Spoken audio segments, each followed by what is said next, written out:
Well, hello, my darlings, and welcome back to our channel. I am so glad you are here. On Danny's Designs Craftmas 2018 Day 8, I am going to share with you how you can, using items from the dollar store, create a three-dimensional Christmas wreath. Stay tuned.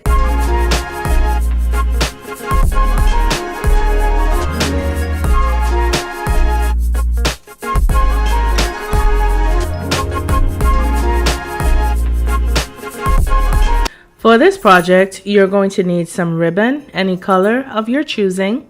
You will need 2 floral picks of your choice. You will need a pack of these bells, any color to match your decor. You will need an ornament of your choosing. You will also need some floral wire and, of course, your wreath form. In addition, you'll need your handy dandy tools. Let's get crafting. So the first thing we're going to do to prepare for our crafts is get our bells ready to hang them on our wreath. And to do so, we are going to take our floral wire, if I can find, of course, the end of mine, and we're simply going to peel off a few inches at a time. Now, I'm not giving you a specific measurement for this part of the project simply because we are going to run our wire through our bells, and when we attach them to our piece, we are going to cut off any excess. And so now, to place your wire, you're simply going to run that wire through the top of your bell, as simple as that, and grab your 2 ends and straighten it. Again, taking your wire, running it through the top of that bell, and then grasping it by the 2 ends and pulling them together. Once you have done that, we're going to set this, of course, on a side until we are ready for them. So here we have our wreath form that we are going to wrap in our ribbon. Now, of course, as I said in the supply reel, you can use any ribbon of your choosing. I'm still working off of this reel I had from Craftmas 2017. And so all I'm doing is taking this ribbon. As you noticed, I cut off a length of it just so I do not have to awkwardly place that entire cardboard of ribbon through the hole as I'm wrapping my wreath. And so all I'm doing here is just taking my ribbon, wrapping it around that metal form, and very sparingly using my hot glue to anchor it very strategically or in strategic places. And the reason why I said that is because the ribbon that I am using has wired edges, and so that wire is going to help that ribbon to stay in place. So I am going to continue this process, going all the way around, tacking it as I go very sparingly with my hot glue. And I am going to gauge, by the time I get around the first time, I am going to gauge whether I can still see that green form through my ribbon. And if I do, I am going to give my ribbon another layer just to be sure that that wire isn't showing through. So here we have our wreath form that has been covered in our ribbon. I only had to go around one time since I was overlapping.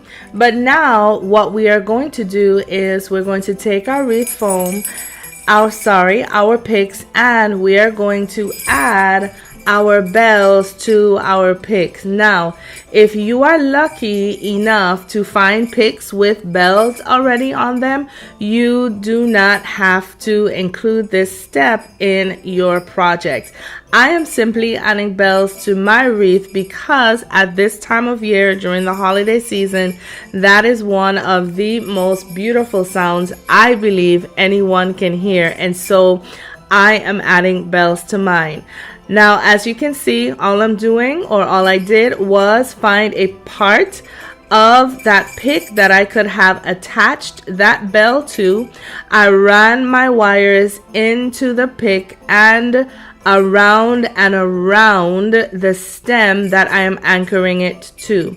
Once I have anchored that bell, I'm going to cut off any excess, and then as you can see, I am taking my cutting pliers and I am just bending the ends of those wires so that they're not sticking straight out, and you would not run the risk of cutting anyone who manages or handles your wreath.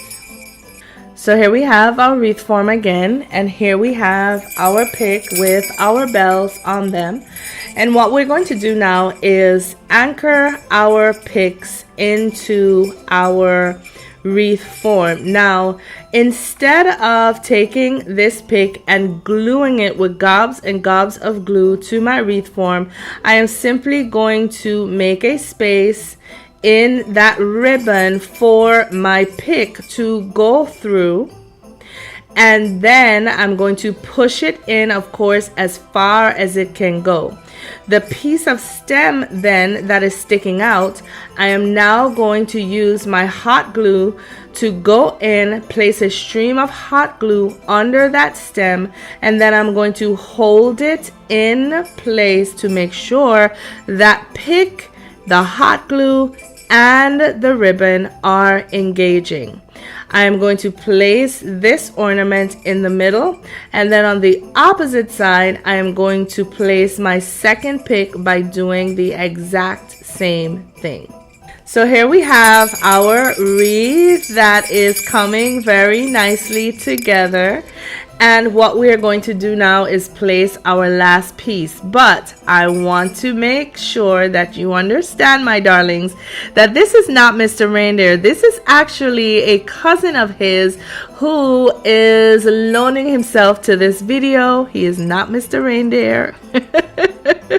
But we will be using him today. And so to apply this ornament, I'm simply going to go in with a few bullets of hot glue where I think this piece is going to engage with my ribbon. And if you notice, that hot glue is coming off piping hot. And so as you can see, I'm very carefully trying to hold this into place, and I'm looking to see where I can add some hot glue to ensure that that ornament is going to sit in place and of course have all of the support that it is going to need to stay put.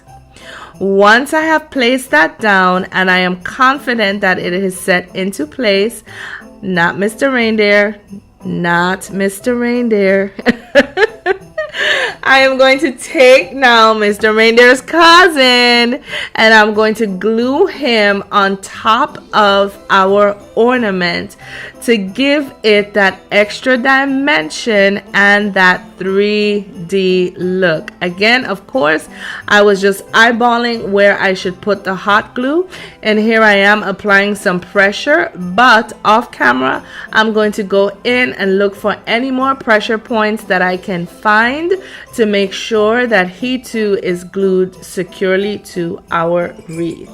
So see, I got burned. So here is what it looks like, and then I'm going to clean it up and I will come back to show you our finished project. And here you have it, my darlings, our Reindeer Flight 3D wreath. Isn't this absolutely stunning? I would just like to let you guys know that first thing tomorrow morning, this wreath is going to be gracing my door at school. I'm going to change out the one I have now and replace it with this one. I think, guys, that we have hit another ball out of the park. This is absolutely gorgeous. I think I'm going to have to say that my favorite part of this is that 3D effect and how very stately Mr. Reindeer's first cousin is sitting ever so proudly on that ornament. So tell me, my darlings, if you have found any value in this video, please be sure to give it a thumbs up, as well as leave me a comment in the comment section below. I would love to hear from you. To my Danny's darlings, I want to say thank you for all of your love, your comments, your questions, your feedback, but most importantly, your encouragement, especially those of you who reached out to me in the community tab yesterday. Please know that none of it is wasted, and I appreciate each and every one of you. To those of you who may not yet be Danny's darlings, but who may have possibly stumbled across our channel today, kindly consider subscribing to our ever-growing community of DIYers as we craft with and learn from each other on a weekly basis. We would love to have you. And if you do subscribe to our channel today, also be sure to ring the notification bell so that you will be made aware whenever any of our videos have been published, as well as whenever we go live as a community. Well, before I sign off from today's video, Danny's Designs Craftmas 2018 Day 8, I am going to leave you with the motto to our channel, which is simply this: why buy when you can DIY? And so, my darlings, my loves, until tomorrow for Danny's Designs Craftmas 2018 Day 9, I say to you, please, please, please take care of yourselves for me. Know that I love you all. Bye now.